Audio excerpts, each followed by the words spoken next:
పురాణానామాలయం కరుణాలయం నమామి భగవత్పాదశంకరం లోకశంకరం. ఓం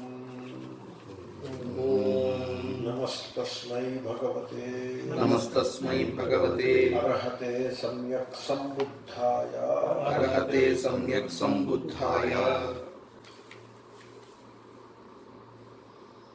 5వ శ్లోకం అయింది కదా. పరే చన విజానంతి పరే చ న విజానంతి వయమత్ర మ్రియామహే వయమత్ర మ్రియామహే తథా ఏతు విజానంతి తథా ఏతు విజానంతి తేషాం ద్వేషః ప్రశామ్యతి తేషాం ద్వేషః ప్రశామ్యతి. ఇది ఒక యుగళం.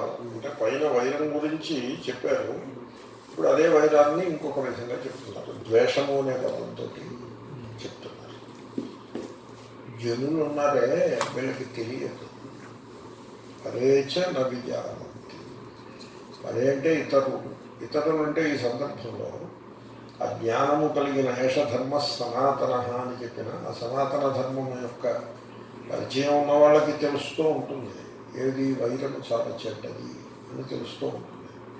సామాన్య జనులు, ఇతర జనులు వాళ్ళు నో పరేచ నవిజానంతి. వాళ్ళకి ఈ ధర్మము యొక్క సూక్ష్మములను ఎరుగరు. తర్వాత ఆయన ఇంకో చక్కటి మాట్లాడతాడు.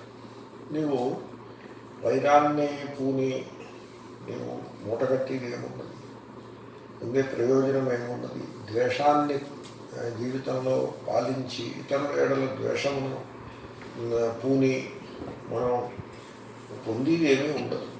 ఎందుకో తెలుసిన వయమత్రం మ్రియామహే. మనందరం కూడా ఆ మృత్యువు యొక్క కౌగిలిలోకి వెళ్ళిపోతూ ఉన్నాము. ఇప్పుడే వెళ్ళిపోతున్నాము. ఎప్పుడో మరణిస్తాము అని కాదు, ఈ క్షణంలోనే మనం మరణిస్తూ ఉన్నాము మనం అందరం కూడా. కాబట్టి ఇక్కడ బతికే 4 రోజులు ప్రేమతో, శాంతితో, సౌహార్దంతో బతకాలి కానీ ద్వేషంతో బతకడం ఏమిటి? ఈ విషయాన్ని జనులు ఎరుగరు. అసలు ద్వేషం అనేది ఎలా పుడుతుంది అంటే స్వార్థం నుంచి పుడుతుంది. స్వార్థము అని ఒకటి ఉన్నది. అంటే ఈ స్వార్థాన్ని ఎలా అర్థం చేసుకోవాలి? ఒక సైకలాజికల్ మూమెంట్ కదా, మైండ్ యొక్క మూమెంట్ స్వార్థము అంటే దీన్ని మీ అండ్ మైన్ సిండ్రోమ్ అని అంటారు. నేను నాది అనేది ఒక మానసిక వ్యాధిగా చెప్పారు. దాన్ని సిండ్రోమ్ అంటే వ్యాధియే కదా. ఇప్పుడు నేను నాది అనే దాన్ని జాగ్రత్తగా అర్థం చేసుకున్నట్లయితే అది మనిషిని ఎంత బంధిస్తుందో తెలుస్తుంది. ఇప్పుడు ఒక సర్కిల్ ఉందనుకోండి, సర్కిల్కి సెంటర్ ఉంటుంది. సెంటర్ ఉంటే పెరిమీటర్ ఉంటుంది, పెరిమీటర్ ఉంటే సెంటర్ ఉంటుంది. సెంటరు పెరిమీటరు కలిసి ఉంటాయి. సెంటర్ లేకుండా పెరిమీటర్ అనే దానికి అర్థం ఏమైనా ఉంటుందా? పెరిమీటర్ ఉండి సెంటర్ లేకపోవడం అన్నది సంభవం అవుతుందా? కాబట్టి జియోమెట్రీలో ఎలా అయితే సెంటర్, సర్కిల్ విత్ సెంటర్ ఉంటుందో అలాగే మనిషి జీవితంలో నేను అనే సెంటరు, నాది అనే పెరిమీటర్ ఉంటాయి. ఈ పెరిమీటర్లో ఏముంటాయి? ఇంక్లూడెడ్ ఇన్ దిస్ పెరిమీటర్ ఏవో కొన్ని వస్తువులు, నా ఇల్లు, నా ఆస్తి, నా డబ్బు, ఇలాంటివి ఉంటాయి. నేను అంటే బాడీ మైండ్ ఐడెంటిఫైడ్ పర్సన్, దేహతాదాత్మ్యంతో ఉన్నటువంటి ఈగో, దాన్ని స్మాల్ సెల్ఫ్ అంటారు, అది నేను. కాబట్టి నేను నాది, నాది నేను, ఈ మూమెంట్ అంటే మనం ఏది ఆలోచించినా నేను అనే ఐడెంటిఫికేషన్తో ఆలోచిస్తాం. నాది అనే సంసర్గాధ్యాసతోటి, నేను అనే అర్థాధ్యాస, దాన్ని దేహాధ్యాస అని కూడా అనొచ్చు, దాంతో మనం ఆలోచిస్తాం. ఏది ఆలోచించినా ఇలాగే ఆలోచిస్తాం. దీన్ని ఒక మానసిక వ్యాధిగా పరిగణించింది. అయితే దురదృష్టం ఏమంటే జనులు ఒక జీవితకాలాన్ని ఇలా జీవిస్తారు. అయితే లోకంలో మహాపురుషులు ఏం చేస్తారంటే సామాన్య జనులకి అప్పీల్ చేస్తారు. కానీ మీరు ఆ నేను నాది అనేటువంటి ఆ పరిధి నుంచి బయటికి రండి అని అప్పీల్ చేస్తారు.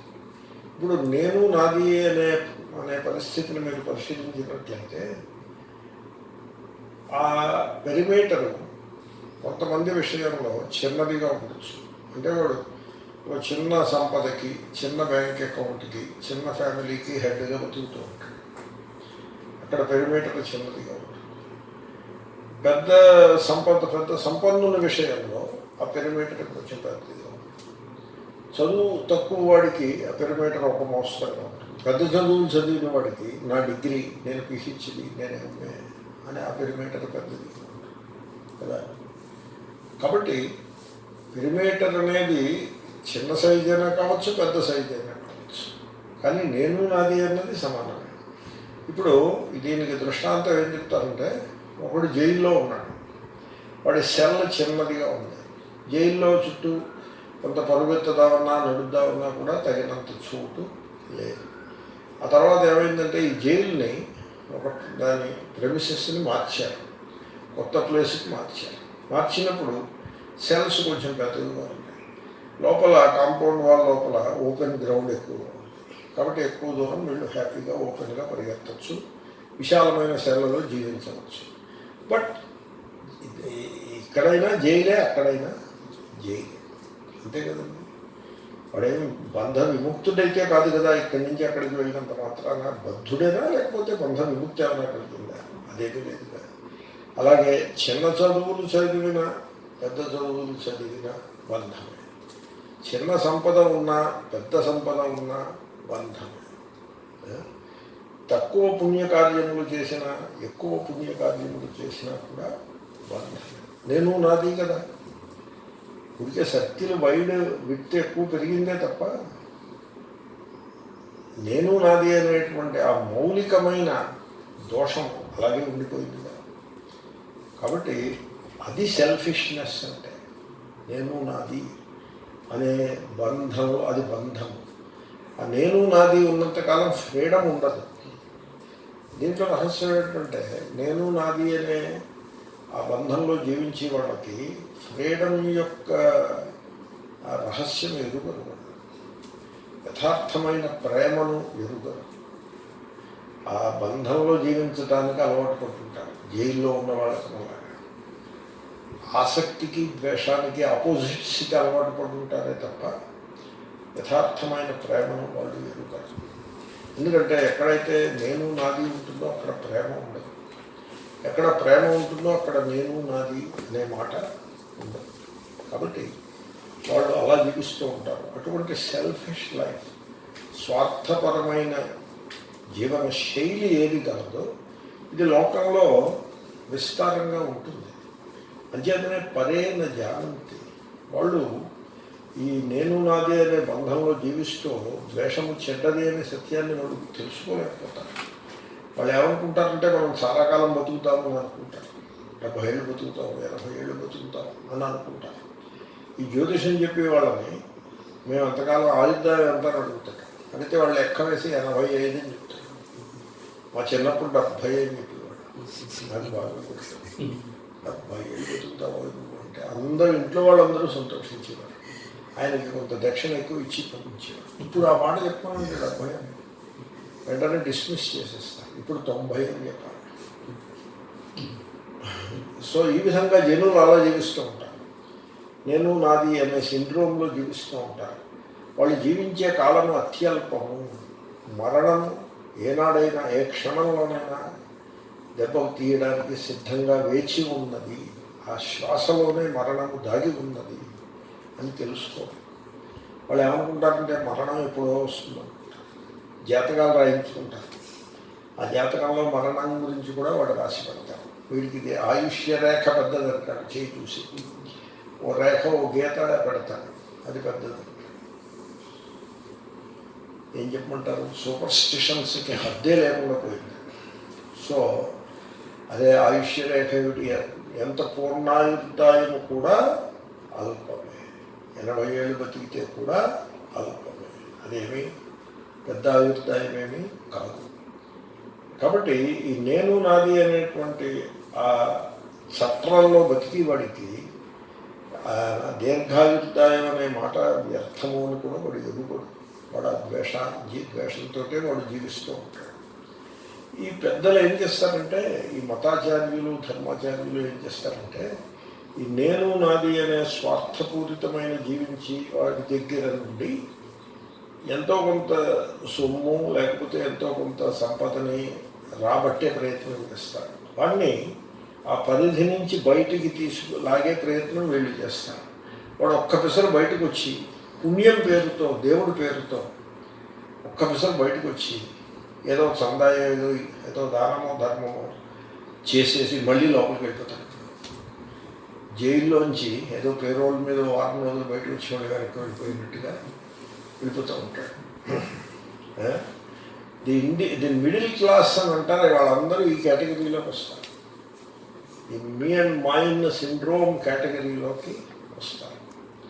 స్వామి రంగనాథానంద మాట అన్నారు, భారతీయుల గురించి అన్నారు. Indians particularly middle class people అని బహుశా ఆయన అభిప్రాయం అయి ఉండొచ్చు. They are good family people but they are not good citizens అని అన్నారు. అంటే ఎందుకంటే వీళ్ళు ట్యాక్స్ కూడా కట్టరు, ట్యాక్స్ ఇవేట్ చేస్తారు.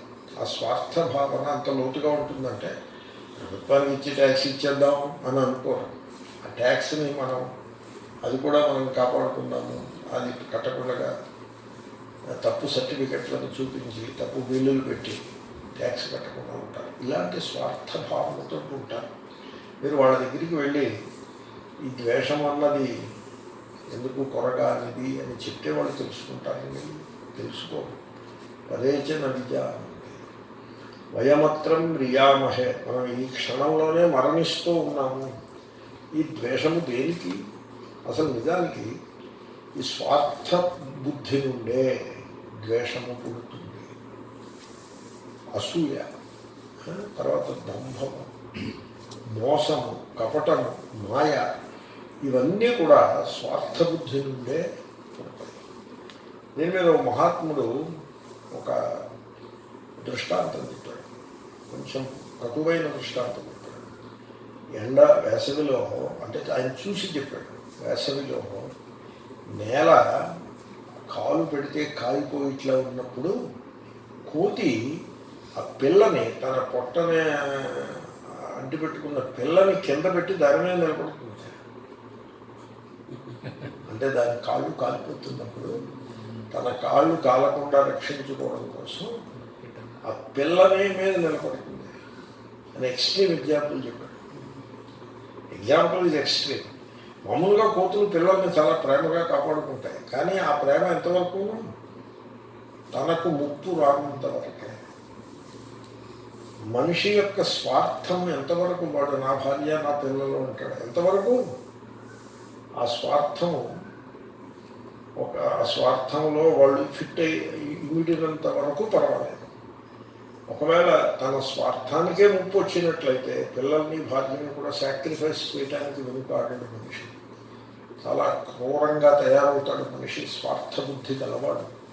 అయితే మరి అందరూ అలా లేరు కదా అంటే ఆ స్వార్థ బుద్ధికి అటువంటి కాంటెక్స్ట్ రాలేదు. అందుకోసం ఎలాగంటే వివిధ మతముల వారు ఒకళ్ళనొకళ్ళను ద్వేషిస్తూనే ఉంటారు, కానీ కలిసిమెలిసి ఉంటారు.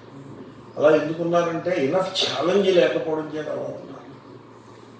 ఒకవేళ మత భావనకి కనుక ఒక పర్టికులర్ కాంటెక్స్ట్లో యాడిక్వేట్ ఛాలెంజ్ కనుక క్రియేట్ అయితే ఆ శాంతి అంతా కూడా చిన్నభిన్నం అయిపోయి వైలెన్స్ వచ్చేస్తున్నారు. ఎందుకంటే మతంలో ద్వేషం ఎప్పుడైతే మీరు ప్రవేశపెట్టారో సహజీవనం అనేది కొంతవరకే కొనసాగుతుంది, ఆ వైలెన్స్ ఏదో రూపంలో బయటపడుతుంది. కాబట్టి స్వార్థమే ఈ దోషములన్నిటికీ మూలము అని దానిని గుర్తించాల్సి ఉంటుంది. కాబట్టి ఆ స్వార్థ చింతన నుండి మనం బయటపడగలిగితే ఈ ద్వేషం నుంచి మనం బయటపడగలుగుతాము. కనుక అసూయ, కాంపిటీషన్, ఇవన్నీ కూడా వైరములోనూ ద్వేషంలోనూ అంతర్గతం అవుతాయి. కాంపిటీషన్ అంటే స్పర్ధ. తర్వాత యాంబిషన్ అంటే ఏమిటి? ఇందాక నేను నాది అనే సిండ్రోమ్ చెప్పానే, అది చాలా ఎక్యూట్గా కనుక ఉన్నట్లయితే వాడు ఏదో గోల్ పెట్టుకుంటాడు. ఆ గోల్ని రీచ్ అవ్వడం కోసం దేనినైనాను సాక్రిఫైస్ చేస్తాడు. కొంతమంది మతం మార్చుకుని అమెరికా వెళ్ళాలని గోల్ పెట్టుకుంటాడు. మతం మారితే అమెరికా వెళ్ళొచ్చు అంటే మతం మారి అమెరికా పోతాడు. దేనికైనా దేనికైనా సిద్ధపడిపోతాడు. ఒక బానిస జీవితం గడపాల్సి ఉంటుంది ధనాన్ని సంపాదించాలంటే అని అంటే ఏం అభ్యంతరం లేదు. బానిసలుగానైనా బతికేసి మేము డబ్బు సంపాదించేస్తాము అని మనిషి సిద్ధపడతాడు. అంటే మనిషిలో ఈ కాంపిటీషన్, స్పర్ధ, అంబిషన్ ఇవన్నీ కూడా ఈ లక్షణములన్నీ వీటికో పేరు అన్నారు, ఓ మహాత్ములు అన్నారు, ఇవన్నీ కూడా స్పిరిచువల్ డెప్త్ అని అన్నారు. ఆ స్పిరిచువాలిటీకి ఇవి విఘాతకములు అవుతాయి. కాబట్టి ఈ లక్షణముల నుంచి మనం పూర్తిగా బయటపడాల్సి ఉంటుంది.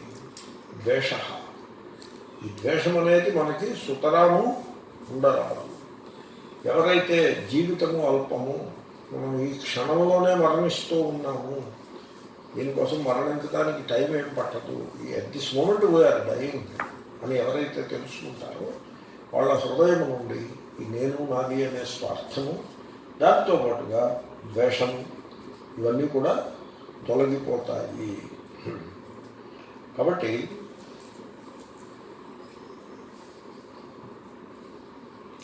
ఈ ద్వేషము దీన్ని నేను నిరుక్తిని చెప్పారు మహాత్ములు. ద్వివిష, ద్వేష, డబుల్ పాయిజన్ ఈజ్ ద్వేషం. తర్వాత ద్వేషానికి బుద్ధిస్ట్ సంప్రదాయంలోనే, బుద్ధిస్ట్ అది జైన సంప్రదాయంలో కథ చెప్పారు. ఒకడు ద్వేషము, శత్రువుపై ద్వేషంతో నిప్పులను అక్కడ కణకణలాడుతూ కాలుతో మండుతూ ఉన్న బొగ్గులను తీసుకుని ఆ శత్రువు మీద విసిరే ప్రయత్నం చేస్తాడు. అయితే అవి శత్రువు దాకా వాడు వెనక్కి అడుగు వేస్తాడు, అవి మధ్యలో పడిపోతాయి. కానీ వీటి చెయ్యి మాత్రం పూర్తిగా కాలిపోయి హాస్పిటల్కి పోవాల్సి వస్తుంది. ద్వేషము అట్టిది. ద్వేషము అది ఒక యాసిడ్. అది ఏ పాత్రలో ద్వేషాన్ని ఉంచితే, యాసిడ్ పెడితే ఆ పాత్ర ఏమవుతుంది, కరుడైపోతుంది. అలాగే ఏ హృదయంలో ద్వేషాన్ని మనం నిలబెట్టుకుంటామో ఆ హృదయం it dies a spiritual death. ఫిజికల్గా బతికుండొచ్చు, స్పిరిచువల్ డెత్కి దారి తీస్తుంది. కాబట్టి ద్వేషం అనేది ఉండరాదు. తర్వాత ఈ ద్వేషంలో నేను నాది అనేటువంటి స్వార్థబుద్ధి ద్వేషమునకు దారి తీయును అని నేను చెప్పినాను. అయితే ఇంకొకటి కూడా ఉన్నది, ఈ ఫ్రాగ్మెంటరీ థింకింగ్. అంటే ఏమిటి, ఒక కులము అని మీరు ఐడెంటిఫై అయ్యారనుకోండి, మీకు తెలియకుండానే ఈ కులమునకు ఆపోజిట్గా ఉండే కులము ఎడల ద్వేషము సహజంగానే నిర్మాణం అవుతుంది. ఉపనిషత్తులు కూడా ఈ విషయాన్ని చెప్పాయి. ద్వేష పదాన్ని ప్రయోగించకపోయినా ఫ్రాగ్మెంటరీ థింకింగ్, నువ్వు ఫ్రాగ్మెంటరీగా అంటే భేదబుద్ధితో ఆలోచించడం మొదలు పెడితే ఆ భేదబుద్ధియే అది ఒక గివెన్ కాంటెక్స్ట్లో ద్వేషంగా పరిణమిస్తుంది. బ్రహ్మతం పరాదాత్ యోన్యత్ర ఆత్మన బ్రహ్మవేద అనే విధంగా సర్వంతం పరాదాత్ యోన్యత్ర ఆత్మన సర్వం వేద అని కూడా ఉంటుంది. ఎవడైతే నేను వేరు ఈ కులం వేరు అన్నాడు, ఆ ఆపోజిట్ కులం వాడు వీడికి శత్రువు అవుతాడు. ఈ మతం వేరు, నా మతం వేరు, ఆ మతం వేరు అని మత ప్రాతిపదికపై భేదబుద్ధిని ఎవడైతే ప్రకటిస్తాడో ఇంకో మతం వాడు వీడికి శత్రువు అవుతాడు. ప్రాంత దృష్ట్యా ప్రాంతీయ భావాన్ని కనుక ఆ విధంగా నా ప్రాంతము ఇతరుల యొక్క ప్రాంతం, ఆ ప్రాంతం వాళ్ళు వీడికి శత్రువు అవుతారు. ఎందుకంటే మీరు భారతదేశ చరిత్ర ఆఫ్టర్ ఇండిపెండెన్స్ చూసినట్లయితే యాంటీ హిందీ యాజిటేషన్ అని వచ్చింది. మేము కాలేజీ చదువుకునే రోజుల్లో యాంటీ హిందీ యాజిటేషన్, ఆ యాజిటేషన్లో నార్త్ ఇండియా మీద, నార్త్ ఇండియన్స్ మీద, హిందీ మీద తమిళనాడులో భయంకరమైన ద్వేషము ప్రకటమైంది. ఎంత ద్వేషం ప్రకటమైందో చెప్పశక్యం కాదు. కాంగ్రెస్ పార్టీ సెంటర్లోనూ ఇక్కడ కూడా ఒకే పార్టీ పాలిస్తూ ఉండేది. ఆ పార్టీ వెర్టికల్గా స్ప్లిట్ అయిపోయిందంటే ప్రో హిందీ, యాంటై హిందీ కింద డివైడ్ అయిపోయింది. బ్రిటిష్ వాళ్ళని దేశం నుంచి పంపించి ఇంకా 2 దశాబ్దాలు కూడా కాలేదు. ఈ లోపలనే ఆ కాంగ్రెస్ పార్టీ 2 ముక్కలైపోయింది. దాన్ని ప్రైమ్ మినిస్టర్ లాల్ బహదూర్ శాస్త్రి గారు దాన్ని జాగ్రత్తగా మేనేజ్ చేసి మళ్ళీ హిందీ మీ మీద ఉండట్లేదని నచ్చజెప్పి. కాబట్టి భాషా ద్వేషములు ఎంత బలంగా ఉంటాయో మీరు ఆలోచించండి. భాష అంటే ఇది నా భాష, తమిళ్ నా భాష అంటే తమిళేతర భాషల యందు నిరాదరణ కానీ ద్వేషం కానీ కూడా ఉంటుంది. ప్రాంతము ఒట్టిదే, మతము ఒట్టిదే, ఈవెన్ నేషనాలిటీ కూడా ఒట్టిదే. యూరోప్లో సెకండ్ వరల్డ్ వారికి మూలమునందు ఫ్యాసిజం, నేషనలిజం చాలా విపరీతమైన ద్వేషమును దానికి జోడిస్తే అది ఫ్యాసిజం అవుతుంది. ఆ విధంగా అయినది. కాబట్టి బుద్ధుడు మొదలైన మహాత్ములు సకల మానవులను ఆత్మరూపంగా భావించేవారే తప్ప ఎటువంటి ద్వేషమును కలిగించే డివిజన్లనైనా కూడా వారు స్వీకరించరు. చాలా విశాలమైన హృదయంతో సర్వే జనాః అనే హృదయంతో మహాత్ములు ఉంటారు. కాబట్టి ఏ రూపంగానైనా సరే, అంటే కలెక్టివ్గా కూడా ద్వేషం ఉండకూడదు. ఇప్పుడు ఒక వ్యక్తిపై పర్సనల్ రీజన్స్కి ఒక వ్యక్తిపై ద్వేషము ఉండకపోవడం ఒక ఎత్తు. కలెక్టివ్ రీజన్స్ అంటే నా భాష వాడి భాషకి నా భాష విరోధి కాబట్టి వాడిపై ఆ గ్రూప్పై ద్వేషము, మత విరోధము కాబట్టి ఆ మతము వారిపై ద్వేషము. కలెక్టివ్గా మనకి వాళ్ళు ఎవరో తెలియదు, మనకి నా మతానికి విరుద్ధమైన మతము అని అనుకుంటాడు వీడు, ఎవడో తెలియదు, వాడు ఎప్పుడు చూసి ఉన్నాడు, ఫస్ట్ టైం చూస్తూనే ఉండొచ్చు, ఎప్పుడు మాట్లాడి కూడా ఉండకపోవచ్చు, కానీ శత్రువుగా కనపడతాడు. ఎందుకని? మత భేదాన్ని బట్టి. కాబట్టి ద్వేషము అటువంటి విచిత్రమైన రూపములలో మనకి సమాజంలో దర్శనమిస్తూ ఉంటుంది. ఇన్ని రకముల ద్వేషమును మనము దూరముగా పెట్టగలము. ఒక్కటే గుర్తు, ఒక మెడిటేషన్ ఉంది,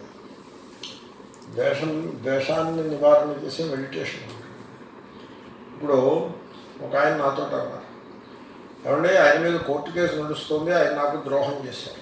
విత్డ్రా చేశారు కేసు కాదని చాలా నష్టం, మీకేం నష్టమేం కాదు, మీరు హాయిగా హ్యాపీగా ఇంట్లో ఉన్నారు, భోజనం చేశారు, మధ్యాహ్నం భోజనం అయిన తర్వాత వరగంట నిద్ర కూడా పోయారు, మీరు నష్టపోయింది ఏంటంటే you withdraw the case, you will lose $100,000, you don't lose anything, you assume that you are losing, no, you gain everything.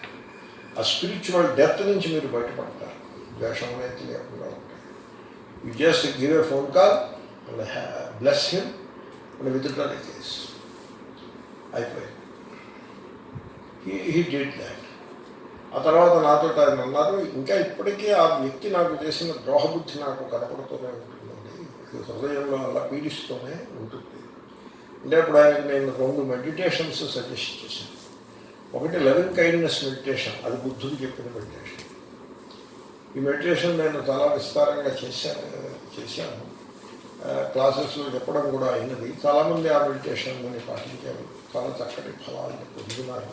చక్కటి ఫలము అంటే హృదయం శాంతంగా తయారు. ఈ మెడిటేషన్ ఒకటి. ఇంకో మెడిటేషన్ ఉంటుంది, మీరు కూర్చుని ఈనాటి నుండి 20 సంవత్సరాల తర్వాత, అప్పుడు పోతారు కదా, అదని ఇంకా అప్పుడు 30 అనుకో, 50 అనుకో, 50 సంవత్సరాలు ఎంతో టైం పట్టదు, అలా వేగంగా కాలం పరిగెడుతూ ఉంటుంది. 50 సంవత్సరాల తర్వాత ఆయన ఎక్కడ ఉంటాడు, నేను ఎక్కడ ఉంటాను, ఆయన ఎలా ఉంటాడు, నేను ఎలా ఉంటాను అని మెడిటేట్ చేయాలి.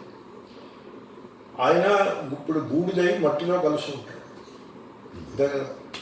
నా మాట, నేను కూడా గుప్పుడు బూడిదిగా మధ్యలో కలిసిపోయి ఉంటాను. దీన్ని మెడిటేట్ చేయాలి.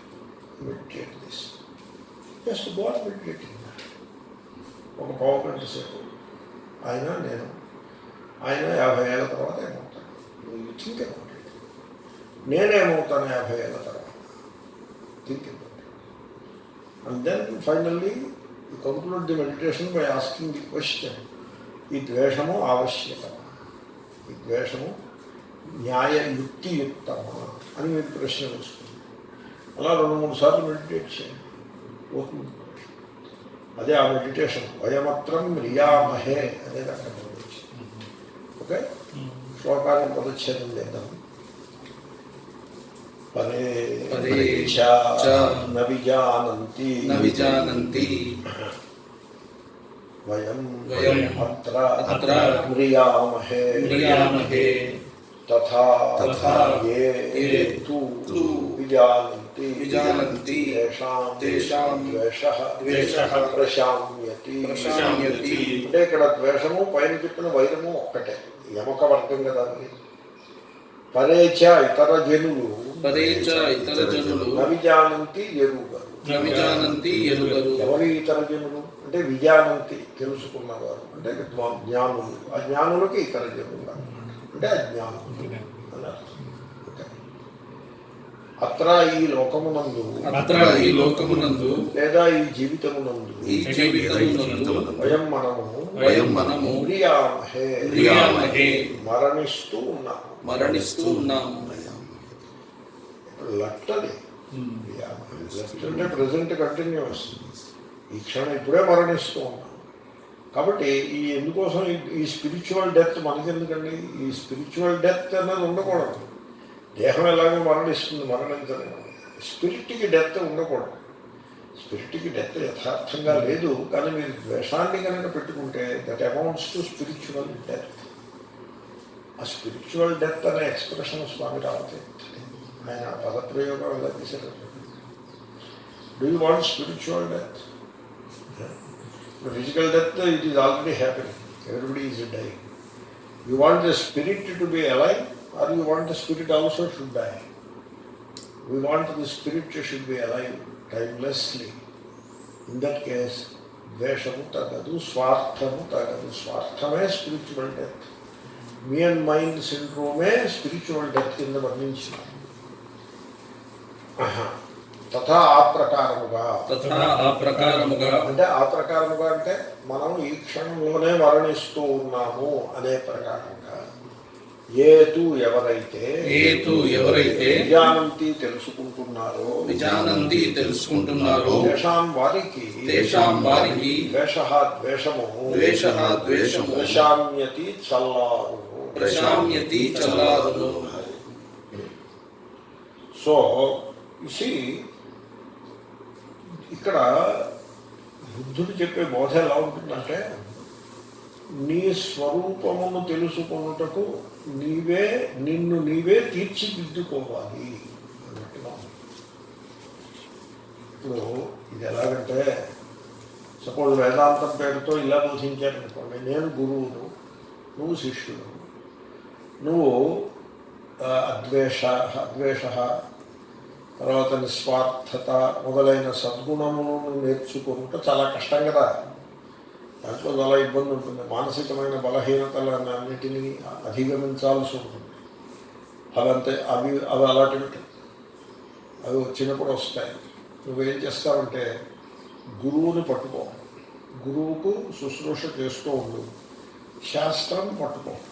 ఆ గురువు శాస్త్రము కలిసి నిన్ను ఉద్ధరిస్తాయి అని చెప్పారనుకోండి. చెప్పారు. అది తప్పేం కాదుగా, కరెక్టే కదా. కానీ ఆ ఫోకస్లో ఒక దోషం ఉంది. శ్రీకృష్ణుడు అర్జునుడు అలా చెప్పాడు. ఆత్మనాత్మానం ఉద్ధరైతే ఎందుకు చెప్పాడు? మరి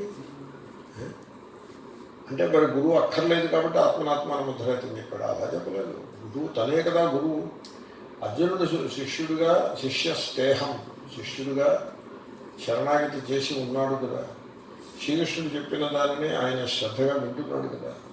మరి నేనున్నాను, నేను చెప్పే మాటలు ఉన్నాయి, నిన్ను ఉద్ధరించేస్తాయి అని చెప్పచ్చుగా. అని చెప్పకుండా నిన్ను నువ్వే ఉద్ధరించుకోని శ్రీకృష్ణుడు ఎందుకు చెప్పాడు? ఆధునిక కాలంలో ఉండే గురువులు ఈ సంగతిని ఎందుకు గుర్తించాలి? అంటే మీరు ఒక మానసిక పరాధీనత, సైకలాజికల్ డిపెండెన్స్ ఆన్ ది గురువు, on the person of the గురువు. ఆ గురువు యొక్క పర్సన్ మీద మానసికమైన డిపెండెన్స్, సైకలాజికల్ డిపెండెన్స్. శాస్త్రం మీద సైకలాజికల్ డిపెండెన్స్. శాస్త్రం మీద అని ఉంటే మాట వరుస కన్నా, శాస్త్రం ఏమో పుస్తకం మీద సైకలాజికల్ డిపెండెన్స్ ఉండదు కదా.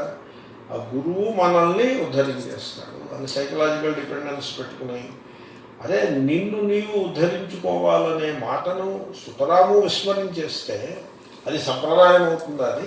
అది పరంపర అవుతుందా? దాని పేరు ఆ పరంపర అంటే. బుద్ధుడు ఏమని చెప్పాడంటే నిన్ను నీవే ఉద్ధరించుకో. శ్రీకృష్ణుడు చెప్పినట్టే చెప్పాడు. బీ ఎ లైట్ అంటూ యువర్ సెల్ఫ్. మీ జీవితమునకు నీవే దారి చూపించుకో. మరి ఇంకా బుద్ధుడు ఎందుకు అంటే ఆ మాట చెప్పడానికే బుద్ధుడు. ధమ్మపదం ఎందుకుందంటే ఈ సత్యాన్ని నీకు బోధించడానికే ధమ్మపదము గలదు. కాబట్టి మనిషి తనకు తానే ఒక విజ్ఞాన జ్యోతిగా తీర్చిదిద్దుకోవాల్సి ఉంటుంది. సో చూడండి, మన జీవితం అనేది ఒక మూమెంట్, ఒక చలనము. ఈ కదలికలో, ఈ చలనములో ఎంతో మురికి గలదు. ఈ జీవిత చలనములో మాలిన్యము నిండా ఉన్నది, అగ్లీనెస్ చాలా ఉన్నది. ద్వేషము, శత్రుభావము, భేదబుద్ధి, స్వార్థబుద్ధి, ఇటువంటి మాలిన్యము, ఈ అగ్లీనెస్, నేను నాది అనేటువంటి అగ్లీనెస్ దీంట్లో చాలా ఉన్నది. బ్యూటీ కూడా ఉంది, ఎంతో సౌందర్యం కూడా ఉంది. ఉదాహరణకి మనం ధమ్మపదము, శంకర భగవత్పాదుల యొక్క భాష్యములు ఇటువంటివి చదువుకుంటున్నాము.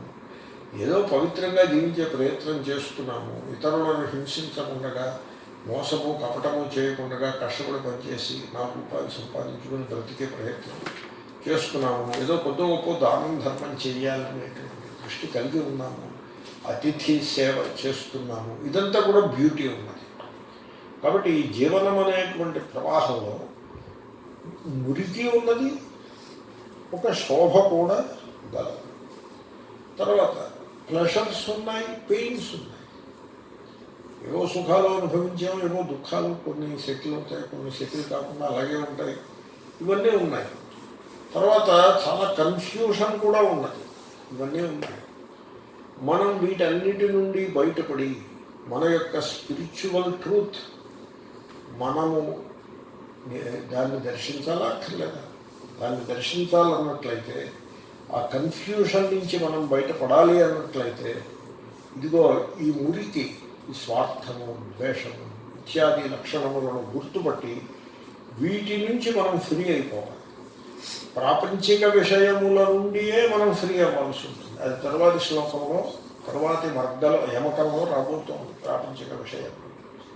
కాబట్టి జీవితం అనే ఈ ప్రవాహంలో సౌందర్యము గలదు, మాలిన్యము గలదు. ఇప్పుడు గంగా మహా పవిత్రంగా ప్రవహిస్తూ ఉంటుంది. దాంట్లోకి మురికి కాలం ఒకటి ప్రవేశిస్తుంది. ఆ ప్రవేశించిన చోట చూస్తే కొంచెం దూరంలో పవిత్రమైన నీరు ఉంటుంది, ఒడ్డు మీద మురికి నీరు ఉంటుంది. మన జీవితాలు అలా ఉంటాయి. ఆ మురికిని మనం గుర్తుపట్టాలి. గుర్తుపట్టి మనమే ఆ మురికిని దూరం చేసుకోవాల్సి ఉంటుంది. ద్వేషం ఆ మురికికి అంతకీ ప్రతినిధి. అది it represents all that is ugly in life. ద్వేష శబ్దానికి అర్థం all that is ugly in life. Selfishness, malice, spite, envy, jealousy, antagonism, ill will, sense of separateness, తర్వాత competition, ambition, all this ugliness is represented by one single word, dvesha. ద్వేష. లేదా భగవద్గీతలో భక్తులు ఎవరు ఉంటే అద్వేష్ట సర్వభూతాలు, వాడిని భక్తులుగా చెప్పినారు. కాబట్టి ఈ అగ్లీనెస్ మనం మరణిస్తున్నాం. ఇప్పుడు మనకి జీవితం ఎంతో లేదు. ఆ స్పిరిచువల్ డెత్ రాకుండా మనం చూసుకోవాలి. మన జీవిత ప్రవాహం ఏ విధముగా ఉన్నది అని ఆ జీవిత ప్రవాహాన్ని పరిశీలించుకున్న వాడు ఈ కాలుష్యాన్ని దూరం చేసుకోగలుగుతాడు. వాడికి ద్వేషం చల్లారిపోతుంది. అది శాంతి అంటే లేకుండా పోతుంది. అది ఎవరికి వాడు చేసుకోవాల్సి ఉంటుంది. అలా చేసుకున్నప్పుడు మాత్రమే మానవుడు మన యొక్క స్పిరిచువల్ గ్లోరీని దర్శించగలుగుతాడు. పరేచ ఇతరులైతే నవిజానంతి ఎరుగరు అత్రా ఈ జీవితమునందు వయం మనము మ్రియామహే మరణిస్తూ ఉన్నాము. తథా ఆ ప్రకారముగా ఏతు ఎవరైతే విజానంతి తెలుసుకుంటారో దేశాం వారికి ద్వేషము ద్వేషః ద్వేషః ద్వేషము ఉపశామ్యతి ఉపశామ్యతి చల్లారిపోవును చల్లారిపోవును పరే చన విజానంతి వయమత్ర మ్రియామహే పరే చన విజానంతి వయమత్ర మ్రియామహే తథా ఏతు విజానంతి తేషాం ద్వేషః ప్రశామ్యతి తథా ఏతు విజానంతి తేషాం ద్వేషః ప్రశామ్యతి విహరంతం శుభప్రైక్షం విహరంతం శుభప్రైక్షం ఇది నాల్గవ యమకం ఇంద్రియేష్వప్యసంవృతం ఇంద్రియేష్వప్యసంవృతం భోజనాదిష్వమాత్రాజ్ఞం భోజనాదిష్వమాత్రాజ్యం అలసంహీన వీర్యకం అలసం హీనవీర్యకం ప్రసహ్యపాతయేన్మారః ప్రసహ్యపాతయేన్మారః వాతో వృక్షమివాబలం వాదో వృక్షమివాబలం. ఏమన్నా మతం అంటే ఏమిటండి? మతం అంటే ఏమిటి? మతము అంటే ఎవరిని ద్వేషించవద్దు, అందరినీ ప్రేమగా చూడు, దయాగుణమును కలిగి ఉండుము, సుఖదుఖములను సమచిత్తముతో స్వీకరించుము. ఇది మతమా? లేక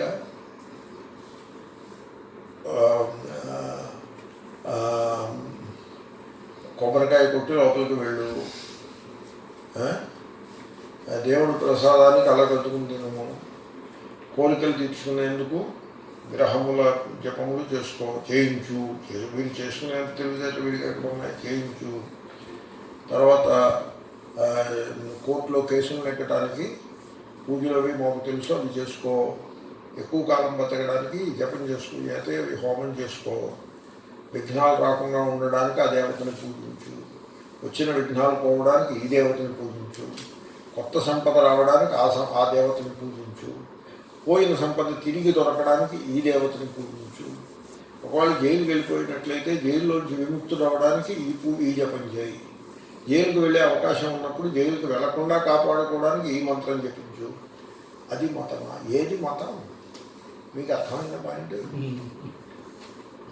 మతం అంటే ఇది మొదటి నేను చెప్పిందా, రెండవ ఏదే మతం? ఆలోచించండి. మనం మతం అనుకుంటున్నది ఇలా ఉండేవిటిది, ఎవరికి పుట్టిన బిడ్డరా అన్నట్లు అలా ఉండేవిటి ఆ మతం.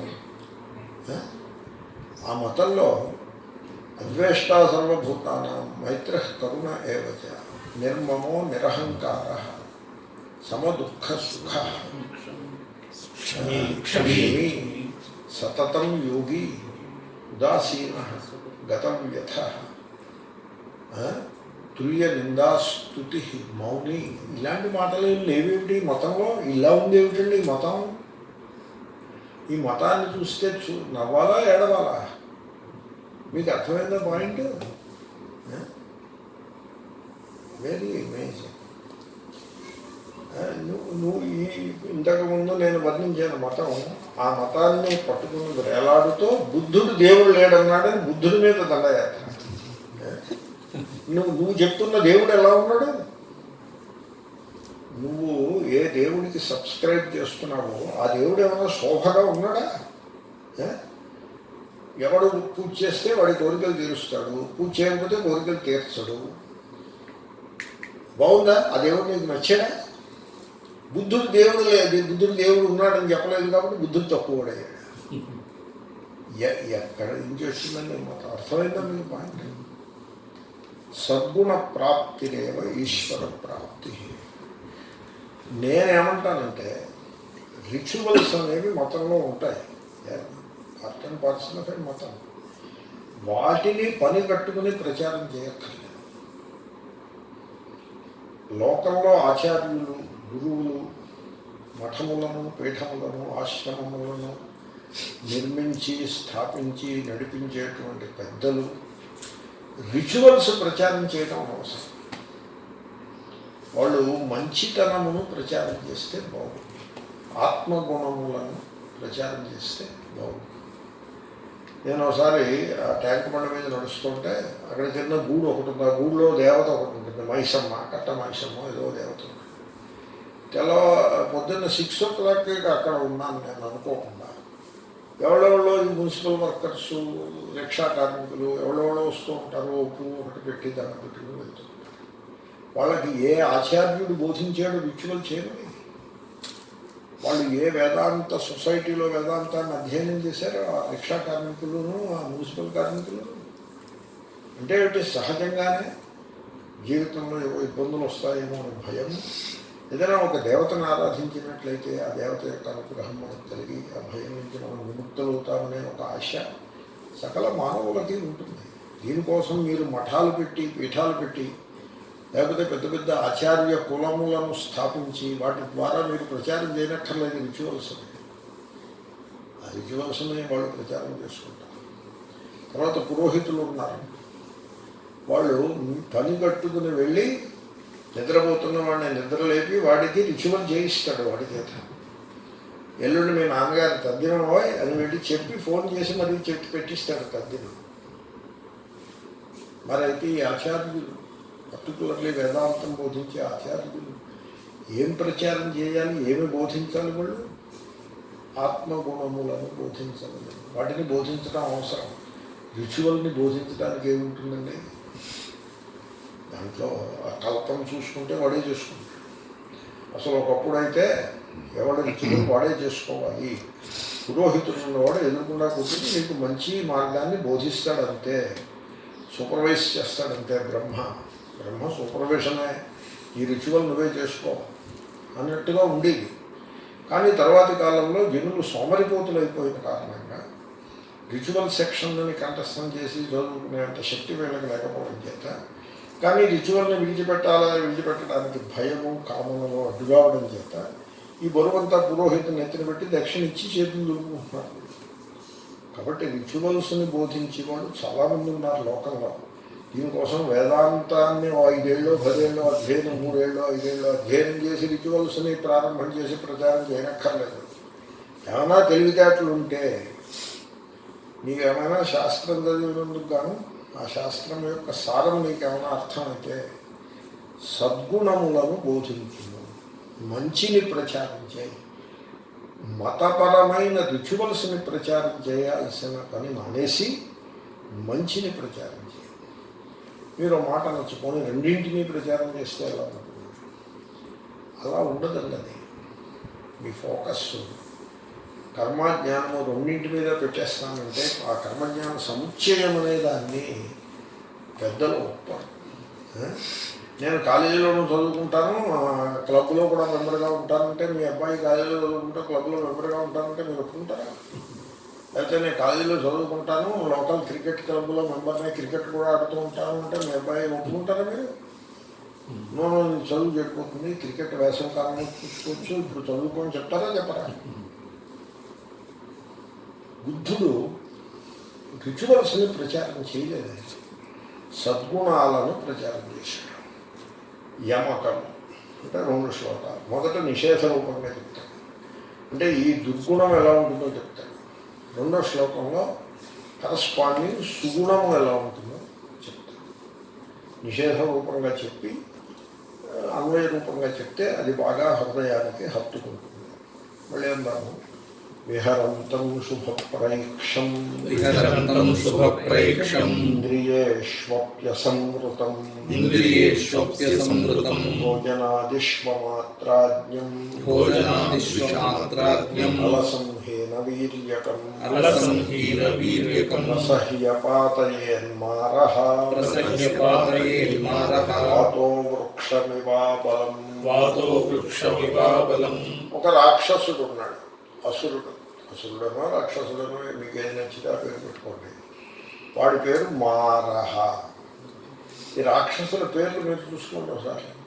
రావణాసురుడు, రావయతీతి రావణ, ఇతరులను పీడించువాడు, శాడిస్ట్, వాడొక అసురుడు.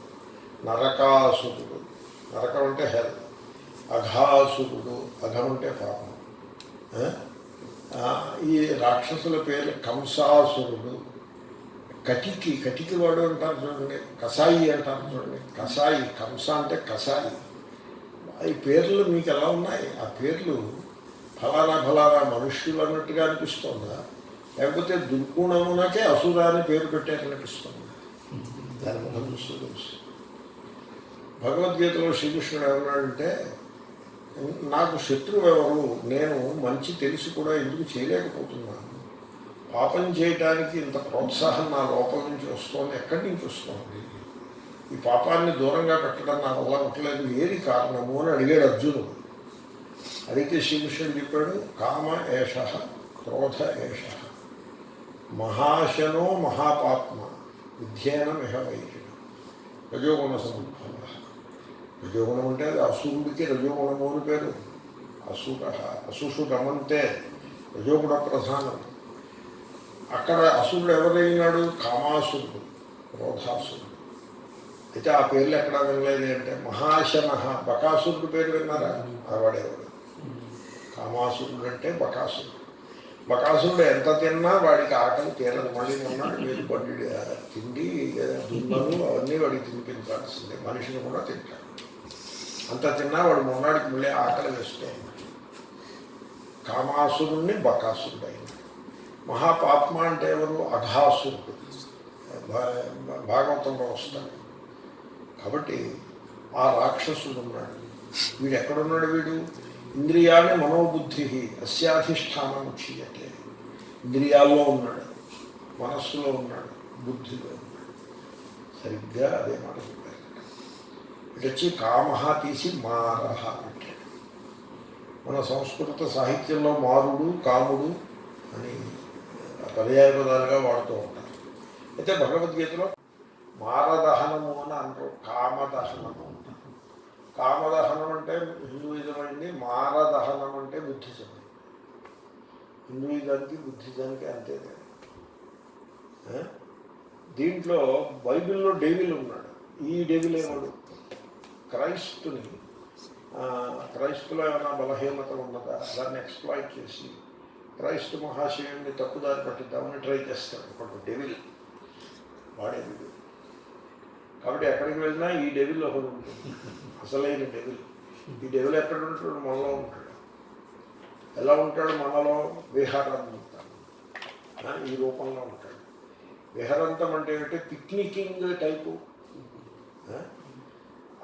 శనాదివారాలు వచ్చి ఏం చేద్దామండి, ఏం చేద్దాం ఏంటండి, నాగార్జున సాగర్కి పిక్నిక్కి వెళ్దాం. వెళ్ళేప్పుడు అలా వైన్ షాప్ మీదుగా వెళ్ళి అక్కడ బాటిల్స్ అన్నీ కొనేసుకుని ఒక కార్లో పెట్టేసుకుని నాగార్జున సాగర్కి అబ్బాయిలు అమ్మాయిలు కలిసి పిక్నిక్కి వెళ్ళి అక్కడ డ్యాన్స్ పెడదాం, అక్కడ ఏమో బిర్యానీ ఇవి కూడా తిందాం. వీళ్ళని విహరంతం. విహరంతంకి ఆపోజిట్ తర్వాత శ్లోకంలో చరంతం. చరంతం అంటే ఏమిటో తెలిసిన? తన కర్తవ్యమును తాను చేసుకుంటూ ఉన్నవాడు. తన పని తాను చేసుకుంటున్నాడు, తను చేయాల్సిన పనిని చేసుకుంటున్నాడు. వాడు చరంతం. వీడు చరంతం కాదు, వీడు విహరంతం. వీడు పిక్నికింగ్ గాయ. అలా పిక్నిక్ చేసుకున్నాడంటే వాడిలో ఈ మారాసురుడు ప్రవేశించి వాడిని తప్పుదారి పట్టిస్తున్నాడు. తర్వాత శుభ ప్రైక్షం. ఇప్పుడు శుభం ప్రేక్షతే ఇది శుభ ప్రైక్ష. అశుభ ప్రైక్షం ఇది విహరంతం. శుభ ప్రేక్షమే.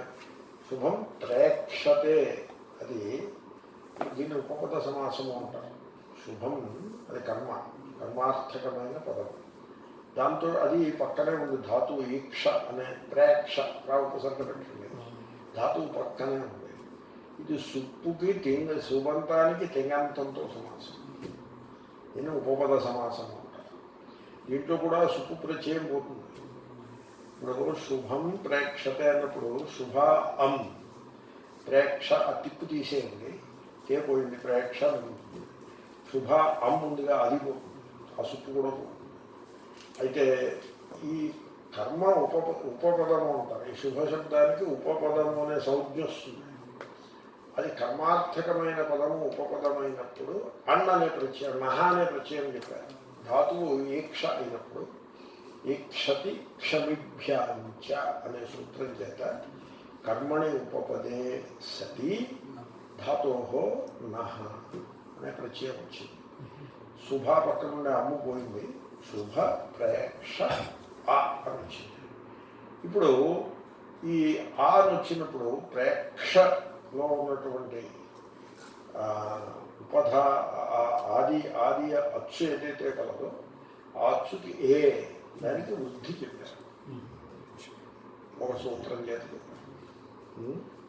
సో ఆ వృద్ధి వచ్చింది. ఈ క్షతి క్షమిభ్యాంచ అనే సూత్రం చేత మహా అనే ప్రత్యయం చేసి దానికి వృద్ధి కూడా వచ్చింది, ఏదో సూత్రం చేత వృద్ధి వచ్చింది. అత ఉపధాయ కాదు, ఏదో వస్తుంది వృద్ధి వచ్చి ప్రైక్ష శుభమును చూచువాడు. ఏమంటే పిక్నిక్కి వెళ్తున్నాడండి, వాడికి మంచి దేనిలో కనపడుతుంది, మంచి బాగా మసాలా దట్టించిన మటన్ బిర్యానీలో మంచి కనపడుతుందా? కనపడుతుంది.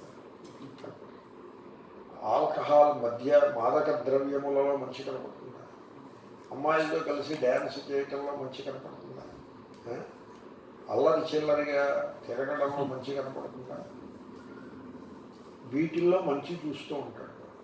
అంటే అర్థం వాడిని మారుడనే అసురుడు పూనినాడు, దెయ్యం పట్టింది వాడికి, మారుడనే దెయ్యం వాడికి పట్టింది. అందుకోసం వీటిల్లో మంచిని చూస్తాడు. లంచం తీసుకోవడంలో వాడికి మంచి కనపడదు, శుభప్రేక్ష. తర్వాత ఇంద్రియేషు అసంవృతం, ఇంద్రియముల విషయంలో కొంత కప్పి అట్టి పెట్టాలి, సంవృతి చేసి అట్టి పెట్టాలి. అంటే తిండం ఉందనుకోండి, వివేకానంద స్వామి ఉన్నారు, ఇప్పుడు బ్రెడ్ ఉంటుంది, బ్రెడ్ మనిషి తింటాడు, కుక్క తింటుంది. కుక్క ఎలా తింటుంది? సంవృతి లేకుండా తింటుంది. అంటే ఏంటి? చాలా గస్టోతోటి అందరూ నన్ను చూస్తున్నారేమో అనేటువంటి ఆ సెల్ఫ్ కాన్షియస్నెస్ లేకుండా విరగబడి తింటుంది. ఎక్కడో సినిమాలో డైలాగ్ విన్నాను, ఈ చిన్న చిన్న క్లిప్లు ఏమో ఉంటాయి కదా, దాంట్లో నువ్వు నన్ను ప్రేమిస్తున్నావా అని అడుగుతాడు, నేను నిన్ను విచ్చలవిడిగా ప్రేమించేస్తున్నాను అని చెప్తాను. కాబట్టి తినేప్పుడు కుక్క తిన్నట్టుగా విచ్చలవిడిగా తినేస్తారా, లేకపోతే ఒక్కసారి పరిశోధించడం తెచ్చేసి దాన్ని అవకాశంగా కొద్దిగా తింటారా? ఎలా తింటారు? కాబట్టి వీళ్ళు ఉన్నారే, ఈ మారాసురుడు పూనిన వాళ్ళు, వీళ్ళు విచ్చలవిడిగా తింటారు. ఈ భోగాలన్నింటినీ కూడా విచ్చలవిడిగా ఏ రకమైన సంయమము లేకుండా అనుభవిస్తారు. ఇంకా భోజనాదిషు, భోజనం చేస్తారు, తినడము త్రాగడము, ఆది శబ్దం చేయడం.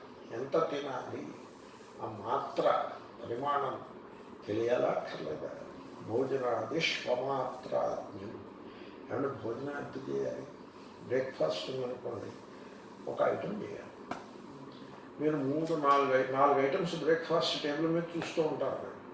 ఏమంటే 4 ఐటమ్స్ బ్రేక్ఫాస్ట్ టేబుల్ మీద ఉంటే దాంట్లో ఒకటి స్వీట్ ఉంటుంది, 2 స్వీట్లు ఉంటాయి, ఇడ్లీ, దోశ, వడ, స్వీటు, మంచి బ్రెడ్. ఇన్ని ఉంటే మీరు ఇది కొంచెం కొంచెం రుచి చూసి తర్వాత కాఫీ తాగేప్పటికి ఏమవుతుందండి, లంచ్ చేసినంత పని ఏంటి? అలా ఉండకూడదు. బ్రేక్ఫాస్ట్ ఒక ఐటమ్ తిని, ఇడ్లీ సరిపడుతుంది, మహా తింటే 2 తింటాం, సరిపడుతుంది. ఇంకోటి తిను నష్టం లేదు, 3 తింటాం. కాదండి చాలా బాగున్నాయి ఇడ్లీ అంటే 4 తింటాం. అంతకంటే ఎక్కువ తినలేవు, సింగిల్ ఐటమ్ అయితే. కాబట్టి ఎంత తింటున్నాము, ఏమిటి తింటున్నాము, ఎన్ని తింటున్నాము, కొంత కంట్రోల్ ఉండాలి. నేను 2 కూరలు, పచ్చడి, పులుసు, చారు, పెరుగు, 2 పిండి వంటలు, 2 స్వీట్లు, ఒక పులిహార, ఇలాంటి మెనూని నేను రిఫ్యూజ్ చేశాను. మీరు ఇలాంటి మెనూ పెడితే నేను రానని చెప్పాను. I will not come to your home for భిక్ష. ముఖ్యంగా మీరు కోనసీమ వైపు వెళ్ళినట్లయితే సన్యాసిని చూస్తే గారెలు చేస్తారు. అంటే పితృదేవతలకి ప్రీతను ఏదో ఒకటి ఉంది వాళ్ళ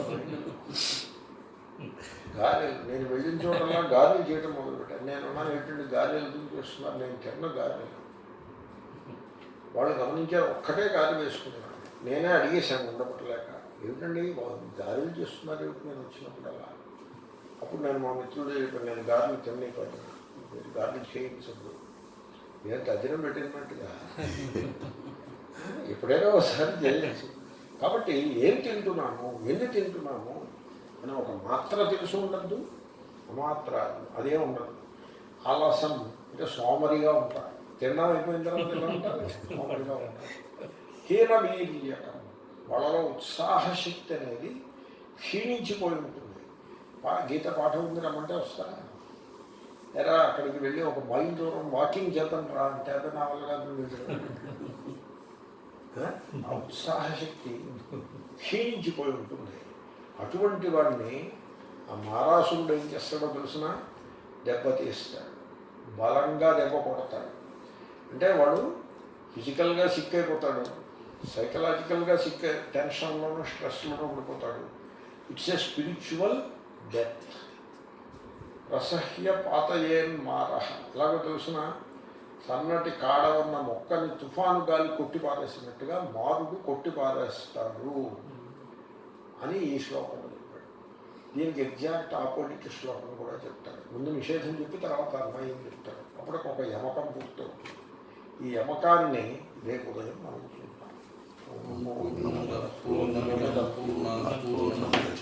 పూర్ణస్య పూర్ణమాదాయ పూర్ణమేవావశిష్యతే. ఓం శాంతి శాంతి శాంతి.